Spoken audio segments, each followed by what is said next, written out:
Speed of 90 ready. આમ તો આકાશનો રંગ આકાશી છે, પરંતુ વર્ષમાં એક દિવસ એવો પણ આવે છે કે તે દિવસે આભમાં માનવ નિર્મિત ઇન્દ્રધનુષી રંગોળી નિહાળવા મળે. તે દિવસ એટલે ઉત્તરાયણનો ઉત્સવ. હકીકતમાં ગુજરાતમાં તો પ્રત્યેક ગુજરાતી માટે પતંગોત્સવ એટલે ઉમંગોત્સવ.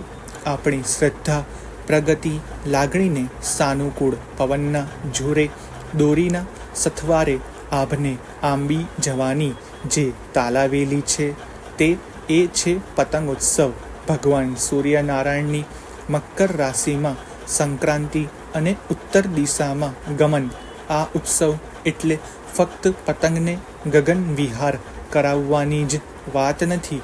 તેમાં દાન, પુણ્યરૂપી શ્રદ્ધા, પારસ્પરિક લાગણી, સંબંધોમાં પણ પ્રાણ પૂરવાના ગુણ સમાહિત છે. અને એટલે જ આ મહાઉત્સવ જગવિખ્યાત છે. દેશ વિદેશની ફિલ્મો અને ગીતોમાં પણ આપણી ઉત્તરાયણને તાદ્રશ્ય કરવામાં આવે છે. પેરેગ્રાફ. મજાની વાત એ છે કે ઉત્તરાયણ પર્વ પર નાગરિકોના ઉત્સાહ અને રાજ્ય સરકારના રચનાત્મક પ્રયાસોને પરિણામે ગુજરાતીઓ પતંગ બનાવવામાં અને ચગાવવામાં દેશમાં સૌથી આગળ છે.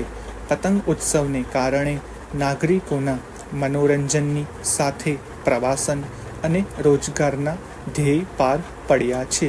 તો કરુણા અભિયાન થકી સરકારે ઉત્તરાયણની ઉજવણી વચ્ચે પણ વિકાસ મંત્ર સાર્થક કર્યો છે. પેરેગ્રાફ. વડાપ્રધાન શ્રી નરેન્દ્રભાઈ મોદીએ ગુજરાત રાજ્યના મુખ્યમંત્રી તરીકે પતંગોત્સવની શરૂઆત કરાવી હતી.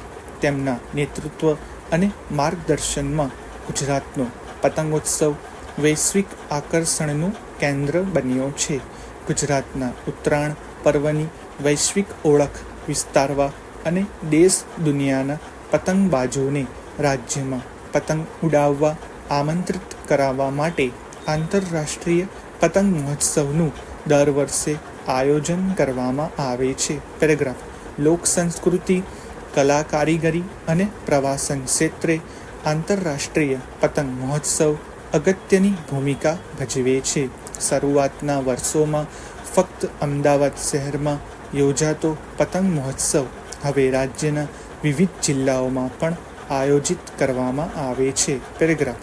મુખ્યમંત્રી શ્રી ભૂપેન્દ્રભાઈ પટેલે અમદાવાદથી તિરંગા બલૂનને આકાશમાં ઉડાડીને આંતરરાષ્ટ્રીય પતંગ મહોત્સવ 2025નો પ્રારંભ કરાવતા કહ્યું હતું કે વડાપ્રધાન શ્રી નરેન્દ્રભાઈ મોદીએ ઉત્તરાયણના પર્વને આધુનિક આયામ આપી તેને પ્રવાસન સાથે જોડ્યો છે. પતંગોત્સવ ગુજરાતની વૈશ્વિક ઓળખ બની ગયો છે. દર વર્ષે દેશ અને દુનિયાના એમ્બેસડર્સ આ પતંગ મહોત્સવ જોવા ગુજરાત આવે છે. આ વર્ષે કુલ 11 જેટલા દેશોના એમ્બેસડર ગુજરાત આવ્યા હતા. પેરેગ્રાફ. વડાપ્રધાન શ્રી નરેન્દ્રભાઈ મોદીના વોકલ ફોર વોકલ અભિયાન પતંગોત્સવમાં આવતા પ્રવાસનને ખૂબ વેગ મળ્યો છે. આ ઉત્સવ દરમિયાન ફૂડ સ્ટોલ અને ક્રાફ્ટ સ્ટોલ ધારકોને લાખો રૂપિયાની આવક થાય છે. એટલું જ નહીં, ઇન્ટરનેશનલ કાઇટ ફેસ્ટિવલમાં ગયા વર્ષે 5.5 લાખથી વધુ લોકો જોડાયા હતા. પેરેગ્રાફ. આંતરરાષ્ટ્રીય પતંગ મહોત્સવથી થયેલા ગુજરાતના પ્રવાસનના વિકાસ અને ગુજરાતના પતંગ ઉદ્યોગ અંગે વાત કરતા મુખ્યમંત્રીશ્રીએ કહ્યું હતું કે